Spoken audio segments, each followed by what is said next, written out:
বিসমিল্লাহির রহমানির রহিম। সম্মানিত সাংবাদিক বন্ধুগণ, আসসালামু আলাইকুম ওয়া রাহমাতুল্লাহি ওয়া বারাকাতুহু। প্রথমে আমি আপনাদের সবাইকে আজকের এই সাংবাদিক সম্মেলনে আন্তরিক স্বাগত জানাচ্ছি। আপনারা অবগত আছেন যে ঢাকা উত্তর সিটি কর্পোরেশন অন্তর্গত 52, 53 ও 54 নং ওয়ার্ড এলাকাটি 2001 সাল থেকে ঢাকা 18 তথা সাবেক ঢাকা 5 আসনের সাথে সংযুক্ত হয়ে আছে।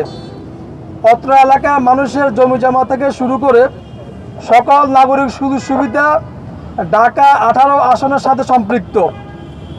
আমরা বিভিন্ন অনলাইন মিডিয়া, সামাজিক যোগাযোগ মাধ্যম ও নির্বাচন কমিশন কার্যালয়ের সূত্রে জানতে পারি যে আমাদের উক্ত 3টি ওয়ার্ড ঢাকা 18 আসন হইতে কর্তন করে ঢাকা 16 আসনে অন্তর্ভুক্ত করার হীন ষড়যন্ত্র চলছে।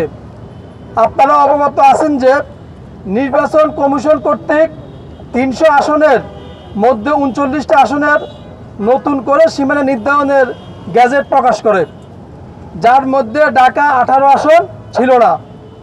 একটি কুচক্রী স্বার্থান্বেষী মহল বর্তমান তুরাগ থানা তথা 3টি ওয়ার্ডকে মিরপুর পল্লবীর সাথে অন্তর্ভুক্ত ঢাকা 16 আসনে সম্পৃক্ত করার অপচেষ্টা চালাচ্ছে।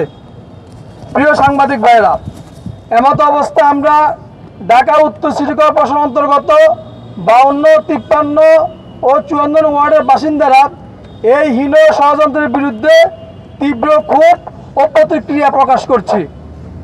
আমাদের 52, 53, 54 ওয়ার্ড প্রায় লক্ষাধিক ভোটারের বসবাস।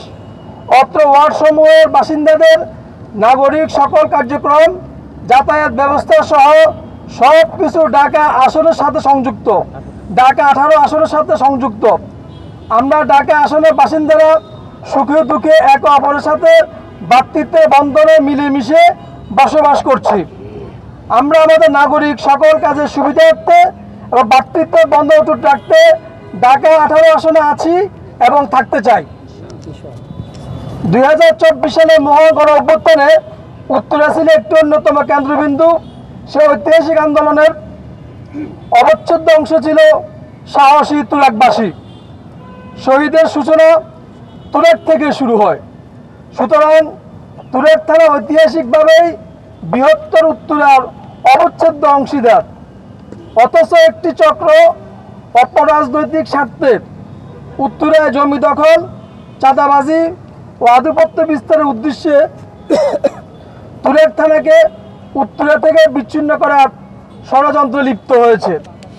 এটি কেবল তুরাগবাসীর রাজনৈতিক অধিকার খর্ব করবে না, বরং 2024 গণ অভ্যুত্থানে উত্তরার জন্য যারা জীবন দিয়েছেন সে শহীদদের প্রতি এক চরম অসম্মান প্রদর্শন করবে।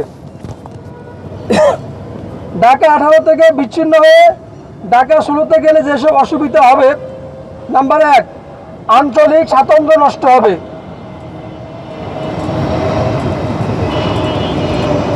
দীর্ঘদিন ধরে উত্তরের সঙ্গে একই রাজনৈতিক ও প্রশাসনিক পরিচয় বেড়ে উঠেছে। ঢাকা 16-তে গেলে এই স্বাতন্ত্র্য হারিয়ে যাবে। 2, উন্নয়ন বঞ্চনা। ঢাকা 16 মূলত মিরপুর ও পল্লবীকে কেন্দ্র করে, সেখানে তুরাগ থাকবে প্রান্তিক অবস্থানে। ফলে উন্নয়ন, বাজেট ও অবকাঠামোগত সুবিধা বরাদ্দে তুরাগ বঞ্চিত হবে। অধিকার হরণ। তুরাগের জনসংখ্যা, ভোটার সংখ্যা মিরপুর পল্লবীর বিশেষ জনগোষ্ঠীর তুলনায় কম, তাই তুরাগবাসীর মতামত গুরুত্ব পাবে না। নাম্বার 4, সংস্কৃতি ও ইতিহাসের অবমূল্যায়ন। তুরাগের ঐতিহাসিক ভূমিকা ঢাকা 18 সাথে সংযুক্ত। ঢাকা 16-তে অন্তর্ভুক্ত করলে সেই ইতিহাস উপেক্ষিত হবে। স্থানীয় নেতৃত্ব ক্ষতিগ্রস্ত হবে। তুরাগ থেকে উঠে আসে নতুন নেতৃত্ব। ঢাকা 16 বড় ওয়ার্ডগুলো আড়ালে হারিয়ে যাবে। ঢাকা 18 অন্তর্ভুক্ত থাকলে যেসব সুবিধা থাকবে, উত্তরের সঙ্গে ঐতিহাসিক ও ভৌগোলিক ঐক্য বজায় থাকবে। উন্নয়ন অগ্রাধিকার পাবে। উত্তরে তুরাগের একসঙ্গে থাকলে পরিকল্পিত উন্নয়ন কার্যক্রমের সুযোগ বাড়বে।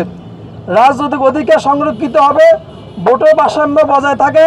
তুরাগবাসীর মতামত ও নেতৃত্বের প্রভাব বিস্তার করতে পারবে। সংস্কৃতি, ইতিহাস ও শহীদদের আত্মত্যাগের মর্যাদা রক্ষা পাবে। জনগণের দাবি ও সমস্যা সরাসরি জাতীয়ভাবে প্রতিফলিত হবে। ঢাকা 18 উত্তরা তুরাগ কেন্দ্রিক হওয়ায় এলাকার সমস্যা যেমন যানজট, নদী দখল, অবকাঠামো সংকট অবকাঠামো সংকট এসব বিষয়ে সংসদে ও উন্নয়ন প্রকল্পে বেশি প্রাধান্য পাবে। আমাদের কর্মসূচি ঘোষণা: ঢাকা 18 আসনকে বিভক্ত করার ষড়যন্ত্রের প্রতিবাদে আগামীকাল 22 আগস্ট শুক্রবার সকাল 10টায় উত্তরা খালপাড়ে সচেতন তুরাগবাসীর উদ্যোগে মানববন্ধন কর্মসূচি পালন করা হবে। অতএব উক্ত মানববন্ধন কর্মসূচিতে সর্বোচ্চ জনসাধারণকে সম্পৃক্ত হওয়ার আহ্বান জানাচ্ছি। এক্ষেত্রে সাংবাদিক ভাইদের যথাযথ সহযোগিতা কামনা করি।